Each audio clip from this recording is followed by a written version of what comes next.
Welcome back into the Pick and Roll NBA podcast with Jet and Sap, presented as always by Full Press Coverage. Sap, the NCAA tournament resumes today with the Sweet 16. And while we don't talk about college basketball all that much on this show, except for when we're getting ready for the NBA draft, today could be significant because it could be the last time we see Coach K on the sidelines for Duke, as he's already announced that he's retiring at the end of the season. And as the tournament is one game elimination, his coaching career can come to an end just like that. So it had you and myself thinking about sort of his legacy, Sap, and especially how that legacy has played out in the NBA. So when you think of Coach K, obviously, you think of his success at Duke. What else comes to mind, Sap, when you think about him?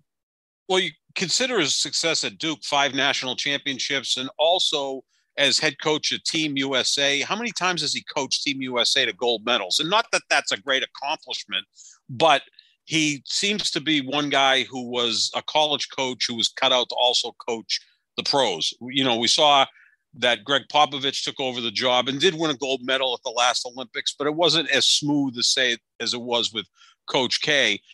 I just got to thinking, Jet, that here's a guy who has 5 national championships, which is incredible. The only coach with more is John Wooden, and half of Wooden's national championships came with the then Lou Alcindor 3 times and Bill Walton twice. So I think you or I probably could have won those national championships with all-time great players like that. But John Wooden did win 5 other national championships without Alcindor and Bill Walton. 60 straight games or something like that, right? 88, I believe it 88, was. Okay, that was not even close. So crazy. It was like, UCLA won every single game during Alcindor lost once to Elvin Hayes and then destroyed him in the tournament. And Bill Walton lost a couple games. One was to Notre Dame, and then one was to, I believe, NC State in the Final Four. So, I mean, that program was at another level. They generally recruited the best players from Southern California. They dominated that league. The tournament was different than it is now. But nonetheless, when you win 10 national championships, it's quite an accomplishment. I mean, the 60s was dominated by John Wooden in college basketball, Red Auerbach in the NBA, and Vince Lombardi in the NFL. I mean, every year those 3 teams won, right? It was UCLA, the Celtics, and the Packers. And the early part of the 60s, it was the Yankees and the Canadians in hockey. It's like every year. Good time to lay parlays in the in the betting world. Very easy parlays. Yeah, the Celtics are going to win. The Yankees are going to win. The Packers are going to win. UCLA is going to win, and the Montreal Canadiens are going to win. It was really boring. I wasn't around that much for it because I'm not that old, but I do remember John Wooden's last national championship was in 1975, and then he retired. So maybe Coach K can have a similar end to the way John Wooden's career ended, win his last game in the national championship game, and then, that's it. I don't think that's likely. I don't think Duke's going to win the national championship. They've been very inconsistent. But the thing that sticks out to me, which is amazing, is he hasn't really produced many great NBA players, right? When you really look at it, Grant Hill is the best player that he's produced. That's the only player he's ever produced that has made it to the Hall of Fame. Now, after Grant Hill, I would say Kyrie Irving and Jason Tatum are the 2 best players after Grant Hill, probably both more talented than Grant Hill.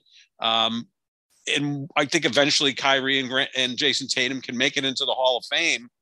But that's the thing that stood out, is like he was able to win so much without guys that went to the next level and dominated at the NBA level. And that to me really shows what a great coach this guy was, in that he prepared these guys to play the right way, but it maybe didn't translate into the NBA. You look at Christian Laettner, who I think is one of the 5 or 6 greatest collegiate players ever. I mean, in 4 years, Duke went to the Final Four all 4 years, won back-to-back national championships in 91, 92, was the 3rd pick in the 92 draft behind Shaq and Alonzo Mourning. Had a nice career, but he's not a Hall of Famer. Shane Battier, Elton Brand, J.J. Reddick, all really nice careers. They're not going to sniff the Hall of Fame. it's amazing that Grant Hill is the only Hall of Fame player that Coach K has had.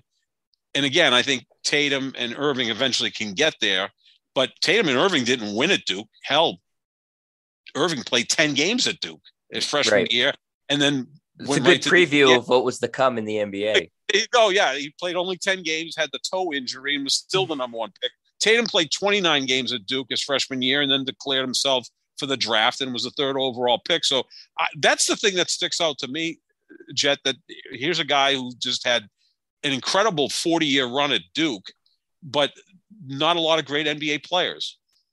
Yeah, it's interesting, because like obviously, like you said, he's had one of, if not the greatest, coaching resume in college basketball history.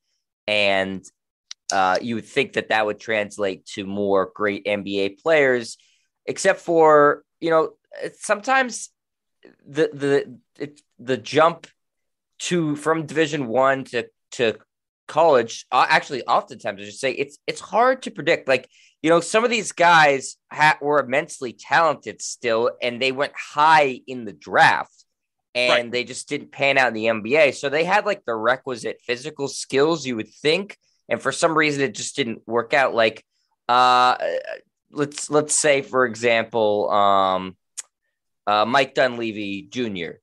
I think he was the third pick. Okay. So really highly touted, just never really found his footing in the NBA. Jahlil Okafor was the third pick. Yeah. Jabari Parker was the second pick. Yeah, Jabari Parker kind of got derailed by injuries, so I don't know what to think there. But Jahlil Okafor just became sort of a dinosaur in the NBA quickly. He came in at the wrong time. And, there's a lot of players that I'm looking at on the list I have in front of me of, that went to Duke under Coach K and were, lottery picks and just didn't end up panning out to be, great players. An interesting example and probably one of the best NBA players that Coach K has coached was JJ Reddick, who it took him a while. He looked like he was going to flame out of the league, Sap, and he kind of found his footing on like his second team or like late in his Orlando career. It took him 3, 4, 5 years to really establish himself as a quality NBA player.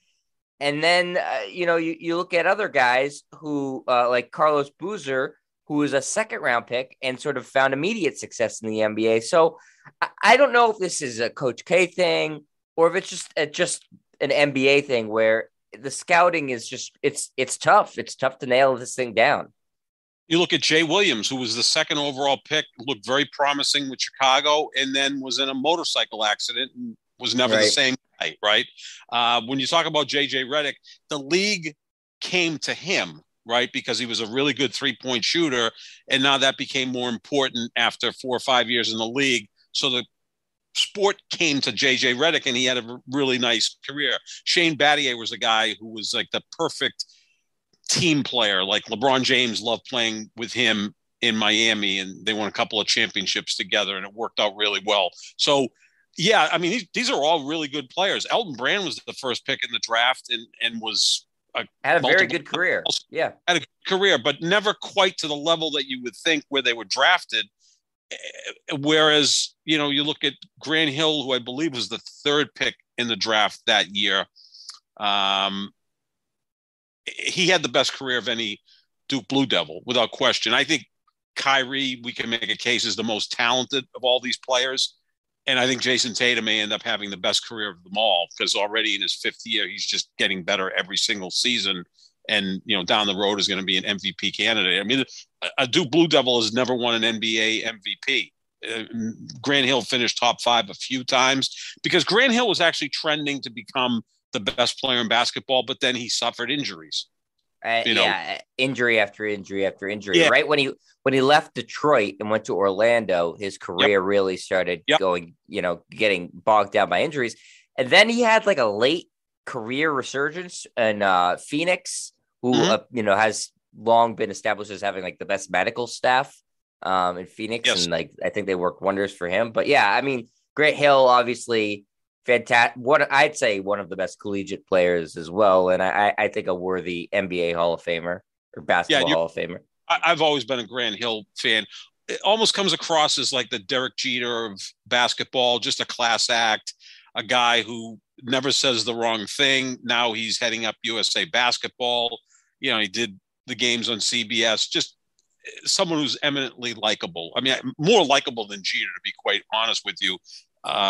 He belongs in the Hall of Fame, I always thought, because now when you look at the Hall of Fame, and we've kind of had this discussion before, Jed, do you take their collegiate careers and couple it with their NBA careers, and that's what it is? Because then, Christian Laettner should be a candidate. He was, again, one of the 5 or 6 best collegians I've ever seen. For my money, the then Lou Alcindor is the greatest collegiate player ever. 3 years, 3 national championships. It was just, he was literally a man playing among boys. Bill Walton was incredible. Then you can go right on down the line. Magic Johnson. Larry Bird didn't win a national championship, but he took 4 other guys to the national championship game. It's just phenomenal. But Bill Russell at San Francisco. Yeah. Back-to-back national championships, of course. But Laettner was a great collegiate. And now he had a nice career in the NBA. I think he made the All-Star team once. The problem is Laettner, to me, is the poster boy for Duke. He and probably J.J. Reddick as like the 2 guys that come across as preppies, like, that they're punchable, right? I mean, like Christian Laettner and Grayson Allen. Grayson Allen may be actually better than both of them. You're right. I mean, he really is, because he's not the player those guys were. And I think J.J. Reddick now has become popular with his podcast and is a really good analyst. Christian Laettner was hated when he was playing. I mean, you just looked at him and said, yeah, that guy went to Duke, or it just looked like a Dookie. The hair, the looks. I mean, a good-looking guy, really smarmy. It's just a guy you didn't want to like. And you know what? One of those guys that was comfortable with that. He was not afraid to be booed. But, is he a Hall of Famer? No. His collegiate level was very, very high, but then his NBA level was slightly above average. Again, Grant Hill's the only one in. Well, there is a college basketball Hall of Fame, and the Hall of Fame that's in Springfield is considered the Basketball Hall of Fame. So the way I look at it is that you probably have to be exceptional at both to get in, college and the NBA. Now, obviously, if you make the NBA, you were exceptional in college. That just stands to reason, right? Now, obviously, I think the standard is going to have to change, because there's so many one and dones, and obviously there's kids who people who came straight out of high school, so it's not just, you can't just look at it, okay, how good were they in college, how good were they in the NBA? But I do think that they weigh your professional career far more than they weigh your collegiate career. Right. Yeah, I think that's for sure.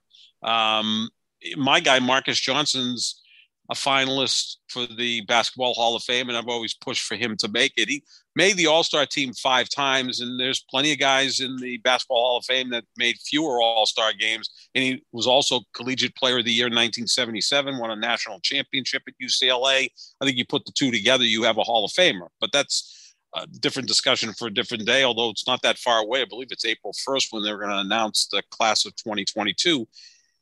Yeah, the Duke guys, why they haven't translated to the NBA, it's whereas the Kentucky guys, who under Calipari have won one national championship, and currently there are 24 players in the NBA that went to Kentucky, and it seems like, you get to the All-Star game and you've got Anthony Davis, Karl Anthony Towns, Devin Booker. I mean, it's just loaded with Kentucky guys, because they're all one and done. And I give Coach K credit. He adapted and was not like the old guy who pushed back against the one and done, something like Bobby Knight would have pushed back against. Coach K realized, well, this is how it's done now. I've got to embrace this and deal with it. So now you see the Duke guys one and done.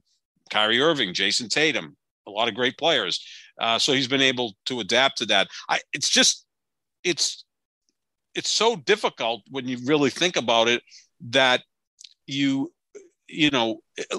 me compare it to this, Jet.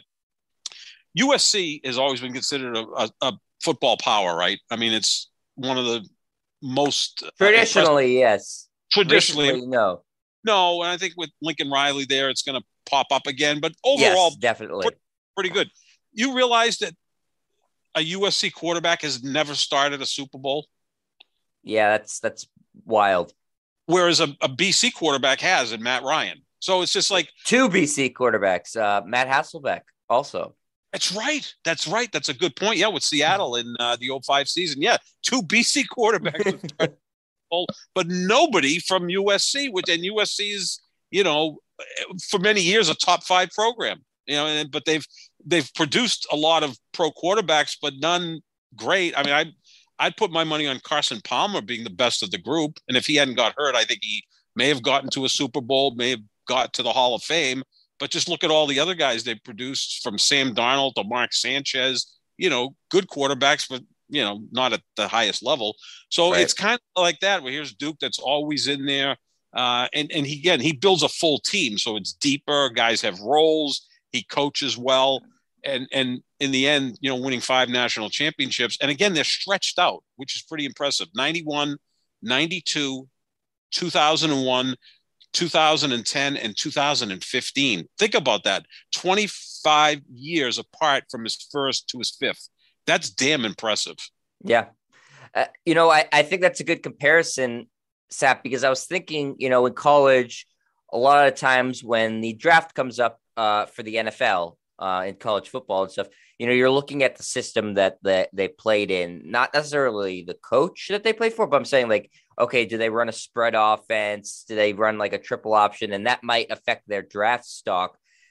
But the guys who come from a pro style system, like USC is mostly run a pro style system, that seems to be, advantageous when teams are looking at you to draft you, because you think, okay, we can just plug them in, a lot of similar concepts. There, to that same vein, in the NBA, it's not as much of a variance in college with what teams run, but there are some weird offenses or defenses that teams run. Princeton offense, Syracuse plays that zone under Jim Boeheim that they've played forever. But Duke runs basically an NBA offense and an NBA defense. I mean, Coach K did that, in the Olympics, and I don't believe he lost the game in the 3 Olympics he coached. They won 3 gold medals. So you would think, okay, there shouldn't be that much of a learning curve, other than the, athletic learning curve that you're, facing, playing against bigger, faster, stronger. But the ACC has traditionally been a very good conference where you're facing other NBA players, and Duke, in their own practices are facing other NBA players. So it is curious why there haven't been more guys that have gone to Duke that have been successful, especially because the guys that he's recruited since he's taken over have all been high recruits. Now, recently, if you look at the past 10 years, Sap, the guys who have been in one and dones all look like they're headed towards, multiple all-star games, potential Hall of Fame careers. You mentioned Kyrie Irving, Jason Tatum, Brandon Ingram. I don't know that he's going to be a Hall of Famer, but he's already one of the better Duke players in terms of how he's translated to the NBA, just his scoring. RJ Barrett looks like he's off to a nice career. If Zion Williamson could ever get healthy, he should have a really nice career. So it's the guys who have played less for Duke who seem to have found more easy success in the NBA. I don't think anybody can really definitively explain it. No, other than maybe he's such a great coach that he gets the most out of them, that when they get to the NBA, they don't really have that much room to grow, other than the one and dones. And that's been more popular the last decade with the likes of Kyrie Irving, Jason Tatum, and Zion and Brandon Ingram, right? So those guys are so good that they're one and done. So again, those guys are still fairly young. We're going to have to see how their careers play out. I feel confident that if Kyrie plays enough games, he's a Hall of Famer, and I'm confident if Jason Tatum continues to just do what he's doing and get better, that he's going to be a Hall of Famer. Zion has Hall of Fame ability. It's just, as you said, Jed, he has to stay healthy at some point and play. That's pretty important. But yeah, it's pretty fascinating. The guy is obviously one of, if not the greatest collegiate coach ever. And again, his ability to adapt, I think, is pretty interesting. And early in his stay at Duke, he would get to the Final Four and lose. It was almost as if, is this guy ever going to break through? And then he broke through in the national semifinal in 91 against the defending champion UNLV running Rebels, who looked unbeatable. I mean, that is one of the greatest teams we ever saw. Duke was able to win, and then 2 nights later beat Kansas, and then the rest is history. And again, to win 5 national championships that far apart, with different types of games, different types of players, different eras. That's fascinating. I mean, as I said, Wooden won 10 and 12 years, and half of them were with two all-time great centers. And I'm not taking anything away from John Wooden because he's an all-time great as well. Bobby Knight, he won 3 national championships in about a 12-year period. He had great players as well, but he also was a fabulous coach. But he just didn't adapt the way that Coach K adapted. And I think that's what makes him a special coach. Arguably the best that's ever done it. Yeah. Sap, it's the nature of how you win a national championship in college basketball it's difficult because it's one game elimination. So yes. You could have one off night, you're done. So to win multiple of them is obviously very impressive. And, you look at another great coach, like you said, John Calipari, he's just won the one at Kentucky. And mm-hmm. I see they were highly seeded. They were 2 seed this year and they lost in the first round, and fans are getting impatient Kentucky and calling for his job. It's hard. It's hard to win a college national championship because you have no room for error in the tournament. Yeah, I mean, I picked Kentucky to win the tournament this time around, and they were done the very first day of the tournament, or the third day of the tournament, obviously after the play-in games. But yeah, I thought that they would advance and win the whole thing, and they were gone. It's difficult. Look at Gonzaga. Gonzaga's had a great program for nearly 20 years under Mark Few, and they've played in 2 national championship games and lost. I mean, I thought last year was the year. And I think they've been to 4 consecutive Elite Eights or something like that. They're always there. Yeah, they're always in the discussion. And that's the other thing with Coach K. He's gone to 12 Final Fours. That's crazy, really. And that's just, again, you just look at it and go, wow, this guy's just a little bit different than other coaches. And then the success with the Olympics, again, the talent's there. I get that. But he moves seamlessly from college to the Olympics. Now, he probably would have had a second Hall of Famer if this player decided to go to college for 1 year, and that was Kobe Bryant, because most of the reports were Kobe was going to go to Duke, but then he decided to declare himself after high school. So obviously if Kobe went to Duke, he would have had his second Hall of Famer. Yeah. Just to wrap it up with the Coach K thing before we move on. He's obviously a great coach. I kind of think that he's become a little bit, full of himself and heard all these, accolades about himself over the year. I don't think he's the greatest sportsman in the world, which you don't have to be, but, I think he in his later years, he's gotten a little bit more prickly, and, no one likes Duke except for Duke fans. So it's, easy to root against him, not personally. Seems like a nice guy personally, good family man and stuff like that, but he's a little smarmy. Again, I think he's good friends with Bill Belichick. So there's some similarity there. Yeah, I mean, Belichick's friends have always been other elite coaches. I'll guarantee you Belichick's friends with Popovich, Coach K. I know Tony La Russa, all the all-time great coaches. Interesting that Popovich, Coach K, and Belichick all have military family backgrounds as well. Exactly. Right. And they treat it that way. So I think in general, as you get older, you become prickly. You wake up in the morning, your foot hurts, your shoulder hurts, your back hurts, your eyes aren't as good. So, but, he's yet he still is able to recruit these top high school players. Yeah, that's pretty impressive. Yeah, so that's where he's special in that he's been able to adapt. And that's, I don't know if Belichick's adapted. I don't know if Popovich is adapted. I mean, I think they may be set in their ways, whereas Coach K, maybe because he's at the collegiate level and he has no choice, but he's around younger people, but he's adapted better than those guys. And look, they've all had ridiculous careers. You can make a case that they're the best at what they've done in their respective sports. But yeah, I think he's adapted even better than those guys. He's had to, because the one and done is here to stay for the foreseeable future. It's not going away. No, and the only thing that might impact it is, if there might be less one and dones if the NBA does away with that rule and lets the high school players come back again, which they should. that might lead to more players who come to the college and want to play for longer, as it did when the high school players were allowed to come. So, but I think you're right. I think it's here to stay. I mean, there's just too much money to be made to toil away in college. Well, now with NIL, I think that can help the players. Yeah, right? That's true. That can also help them. You can start making money in college, which is a good thing. So maybe you stay a little longer, although I would still, if you're an elite talent, go get the money from the NBA, because you want to start that clock ticking to get your second contract, which is a big contract, rather than toil in college for 3 years and you lose that opportunity. Just think about all the great players that spent 4 years in college. Patrick Ewing, Tim Duncan spent 4 years in college. Michael Jordan spent 3 years in college, and those guys were all ready after their freshman year to join the NBA, but they stayed that much longer. Yeah. I mean, if they all were playing now, they all would have gone right after their freshman year. Without question. All right. So while, on the subject of Duke, it's an easy transition to, like you said, one of the best players that he's ever produced at Duke, Kyrie Irving, who is also one of the worst people he's ever produced. If you've listened to just a single episode of this show, you know my thoughts on Kyrie. I detest the guy.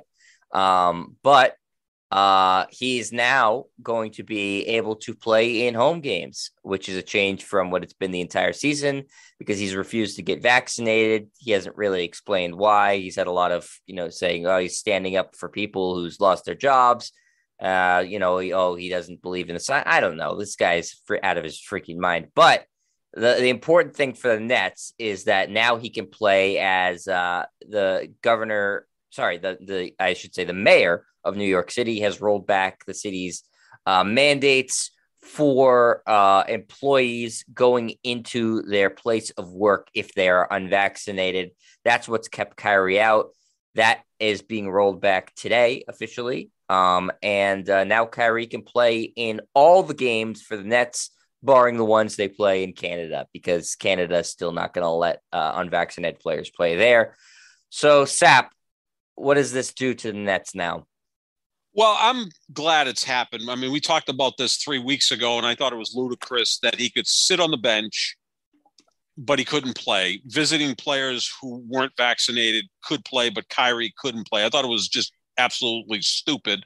So I'm glad he's able to play. Plus, the Eastern Conference is going to be a war in the postseason. So let's have these teams go at it with their best. And obviously, the Nets are that much better with Kyrie Irving.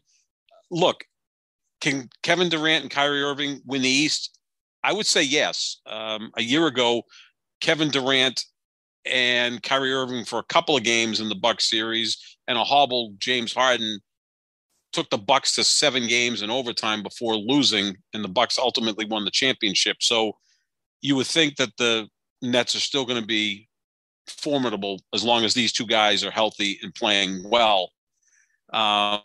It's kind of interesting with the Nets. The guy who didn't get the needle is playing in Kyrie Irving, and Ben Simmons, who they traded for a month ago, had to get a needle to see about his herniated disc, and he may not play the rest of the season. He's the key in all of this is Ben Simmons. If Ben Simmons is able to get on the floor, then I think the Nets are really going to be difficult to beat. But even Durant and Kyrie Irving together, they're going to be tough to deal with in any particular series. The interesting thing is, Jet, as we talk now, they're the 8th seed. They would have to play Toronto in the play-in Toronto without Kyrie Irving. If they're able to win that game, they'll be the 7th seed. If they lose, then they would have to beat the winner of 9-10 to be the 8th seed. I would assume Brooklyn's going to get into the playoffs either way. I can't see them losing 2 straight to, say, Toronto and then Charlotte. I just don't see that happening, especially the second game would be with Kyrie Irving at Barclays. I think they'll get in, and they're going to be a very difficult out with those 2 players because Kyrie's playing at a really high level, as is Durant. So yeah, they're going to be a tough out for all the teams in the Eastern Conference. Yeah, we did our title predictions a week or so ago, Sap. We, both had Brooklyn in the finals, Yep. because I think we saw the writing on the wall with this mandate being lifted. Because it didn't make any sense. Though, I wasn't upset about it because I despise Kyrie and I don't want to see, good things happen for him. And I tweeted this out once the mandate got lifted, Sap, that I think if the Nets do win the NBA championship, I think it's horrible for the NBA. I think it's, worst case scenario for the league because it makes the regular season seem absolutely worthless. And it's rewarding, the behavior of somebody who does not deserve to have his behavior rewarded. So it's not a great situation for the NBA that the Nets are a legitimate title contender now. Obviously, like you said, if they get Ben Simmons back, they're even more formidable. But just Durant and Kyrie, I think, has shown that it's clearly good enough to win a championship in this NBA where there's no super team. Yeah, I mean, they're probably too far behind Cleveland and Toronto right now to avoid the play-in tournament. They are 4.5 games back of Cleveland, and they're 3.5 games back of Toronto. It's a 7 seed right now, right? So Toronto's the 7th seed, and there's like 10 games left. So probably a little too much ground for them to make up to avoid the play-in tournament altogether. So they'll likely be the 7 or 8 seed.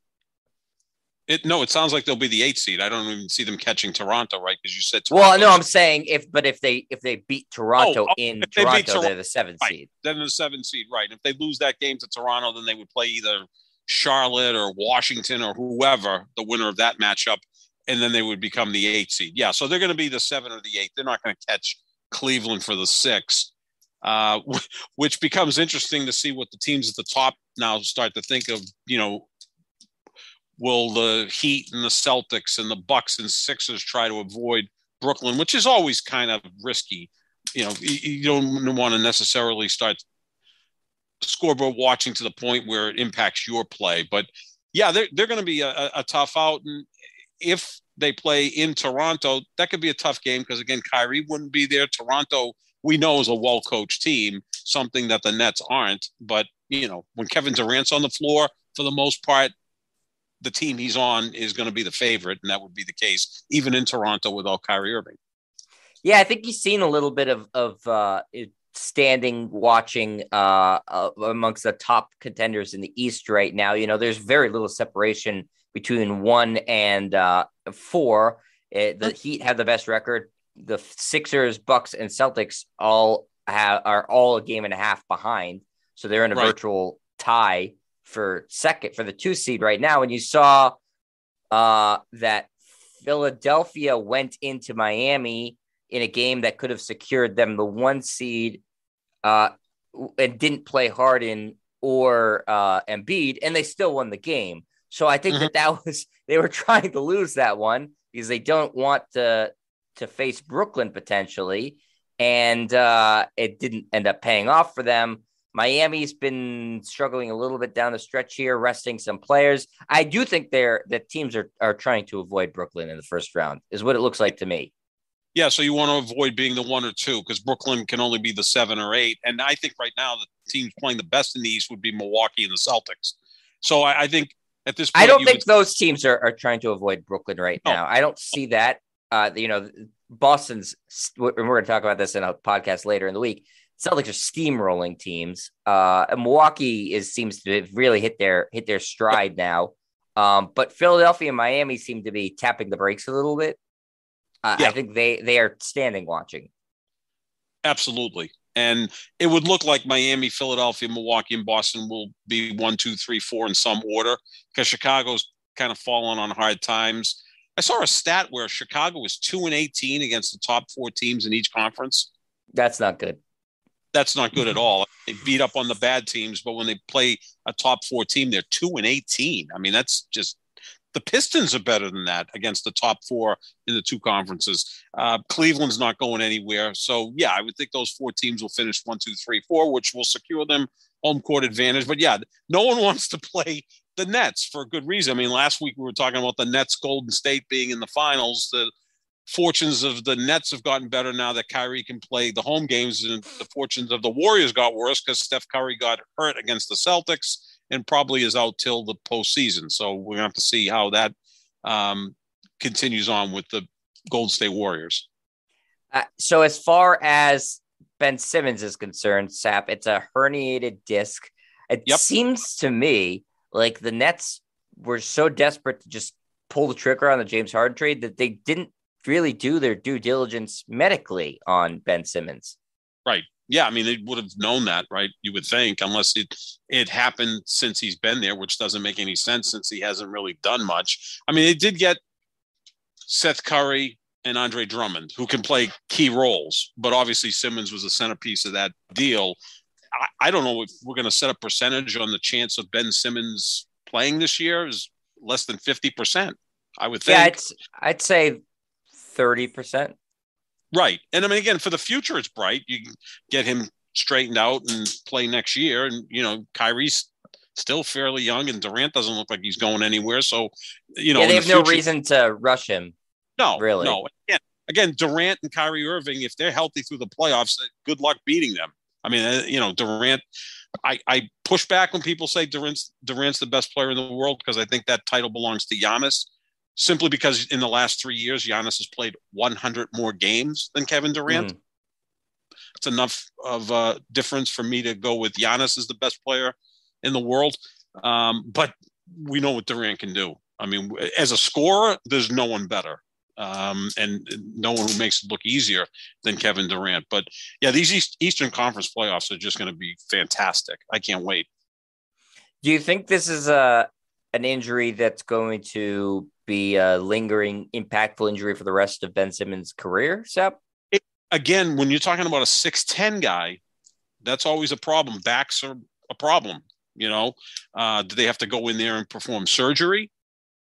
You know, that's a fair question. Yeah, I mean, that could be a problem. You know, my immediate thought, the first thought I had about this was that, like I just said, that they didn't do their due diligence on his medicals, which is, you know, their own fault for being stupid and just trying to pull the trigger on a trade quickly. But then my other thought was he was away from the Sixers for so long and, you know, working out with his own trainer and stuff like that. I wonder if there's the possibility for a lawsuit or something like that where he was injured without working out with the Sixers and he didn't disclose it to a team. Like, yeah. I mean, I don't know I know the injury is a herniated disc. No one seems to have been reported or found out when it happened, how it happened. So I don't know. I think there's more of the story to come out if somebody does some digging. Yeah, without question. I think they're going to look into that. Again, we're talking about $150, $160 million on his remaining 4 years or however much it is. That's a big contract. Yeah, those are things that will probably be settled in the off season. But, you know, I hope it's not career ending and never want to see that in a player. I'd like to see him come back this year because I think it'd be fascinating to see him play with Kyrie and Durant. I think that would be a really difficult trio to deal with because he does things. He does a lot of the same things that Draymond Green does. So I think he would fit in with Kyrie and Kevin Durant because he doesn't need to score. Right. And, you know, they'd be that much stronger because he would add to their defense, their rebounding, facilitation. You know, he can post up down low in the dunker's position and be a nightmare matchup. But I would say it's less than 50% chance that he plays this season. Yeah, I think mostly because Brooklyn thinks, and I think rightly so, that they can still win without him. So why rush him back if they can, if they still have the chance to win without him? All right, Sap. Well, that's going to do it for us here at the Pick and Roll NBA podcast with Jet and Sap. Thanks to Full Press Coverage for presenting the show. As always, you can check out our social medias at JohnSap25, at Jet Stryer to see all the latest thoughts that we have. And check out the YouTube channel, youtube.com/JetStryer, to see the show in its YouTube form. We'll be back later in the week with another podcast talking about the surging Boston Celtics. So it'll be a podcast I'm enthusiastic for, Sap. So we'll be back then. And thanks for listening, everybody. Talk to you later. See ya.